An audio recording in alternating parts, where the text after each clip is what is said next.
Guys, ndasubiriye kubaramutsa nongera ndabaha ikaze cyane. Ni jewe nyene Barack Obama ntahengecanya kuguma ndabazanira ibi vyigwa vy'ubwenge biba bigezweho kuri telefone. So guys, muri iyi video rero uno musi ndabazaniye icigwa c'ubwenge kiri muri WhatsApp. Guys, nje kukwereka ukuntu woregera muri WhatsApp kuburyo ibintu mwavuganye n'umuntu kanaka bishobora kwifuta. Nk'akarorero kugira mu vyumve neza, hari gihe muba mwarandikiraniye ama message n'umuntu. Rero ama message nyene ukaba wumva ntakingiye kuburyo bishobora kugukorako.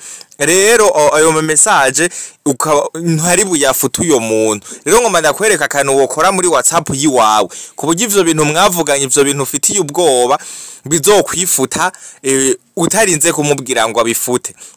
Kumana nanje renda kwereke uko ushobora gukora ako kantu muri WhatsApp yawe.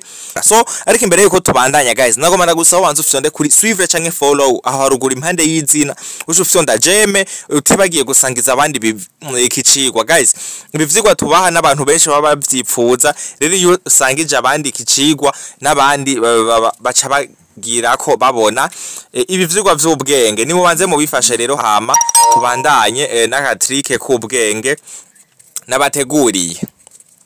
So rero urinjira muri iyo WhatsApp yiwawe hama ubanza uzino hejuru kutu tuburu. Kwanza reka mbanze ndabereke uko ushobora kubigira ku muntu umwe.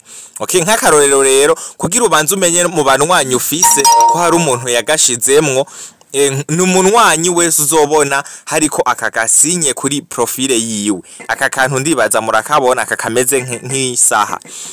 Rero mu kugira ushobore kugakura ahantu kuvuga bimeze gute, aha wewe umunwanyi uza kubona aka kantu kariko, no kuvuga yaregeye ku buryo hari amasaha kanaka canke iminsi kanaka ibintu vyose mwavuganye bishobora kwifuta. Ati rero ni gute ushobora kuraba umwanya yabishizemwo? Ucu ufyonda kuri profile yiwe nk'uku ugaca wemeza kuri aka kazingi ko ngaha nk'uku, hama ucubibona ngaha kuri message ephemeral.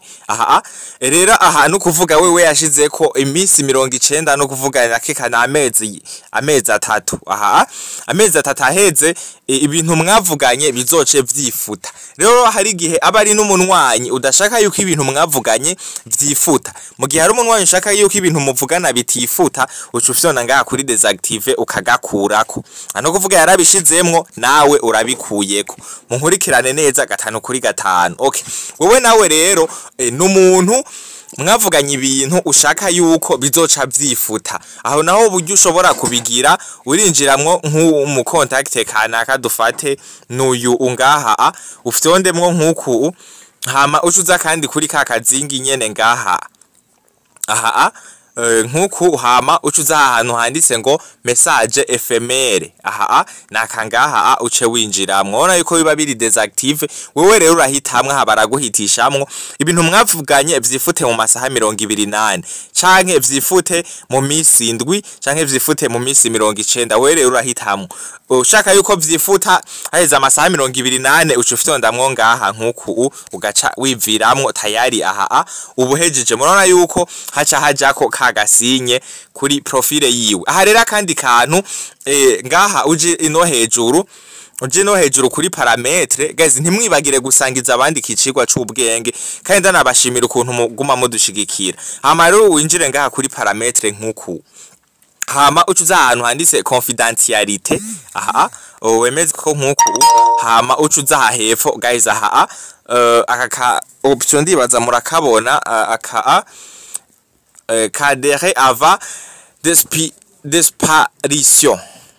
Dere ava disparition. Aha no kuvuga aka kantu kameze gute, ni kajya nyene nakubwiye gusa akagakora kuba contact bose ubufisi. Aha no kuvuga wewe iyo ujuga hitamwe nko kuri 24 ngaha.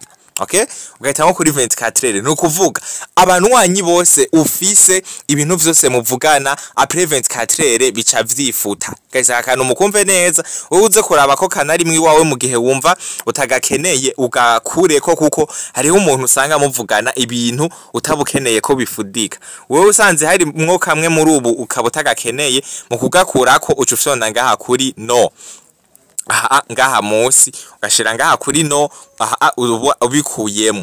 kandi rero nababwiye hari n'abanwanyi usanga barabishizeko bikaba ngombwa kariwe uvyikurira navyo nabibereze nk'uyu twari twabishizeko dushaka kubikuramwo duca dufyondamwo nk'uku hama kuri ka gafoto ngaha ufyondako nk'uku hamugacuza hahandi kuri message ephemeре ngaha nk'uku hamugacushira ngaha kuri desactive. Guys, akaniko gatrike kubwenge rero nari nabateguriye mbandaye mudushigikira mu gufyonda like guys, mutibagiye gusangiza abandi bivyirwa vy'ubwenge tuzatorabagezaho. Guys, ukabutarugura rero konti ya 1xbet, ugurura konti ya 1xbet ukoresheje code promo ibigezweho kugira nawe uzurironkera amabonus atangwa na 1xbet, kandi nawe ukabukeneye kuba umu aja wa 1xbet ukagira code promo yiwawe yani ukaba umu partenaire navyo turabifashamwe abantu ashobora kutwandikira canke mukaraba twarabakoreye video y'uburyo mushobora kubikora muze kuraba ndabashiriramwo linki aha muri commentaire y'ukuntu mushobora kuvyikorera. Ndakwibutsa ushaka kuza muri group ya WhatsApp curaba linki aho hejuru ya video kuri titre kugira nawe ushobore gushika muri group ya WhatsApp bikoroheye. So ciao rero co ndabasaba ni cakindi nyene gufyonda kuri suivre canke follow haruguru y'izina hamufyonde jeme hamicuti bagira no gusangiza abandi ikicigwa c'ubwenge.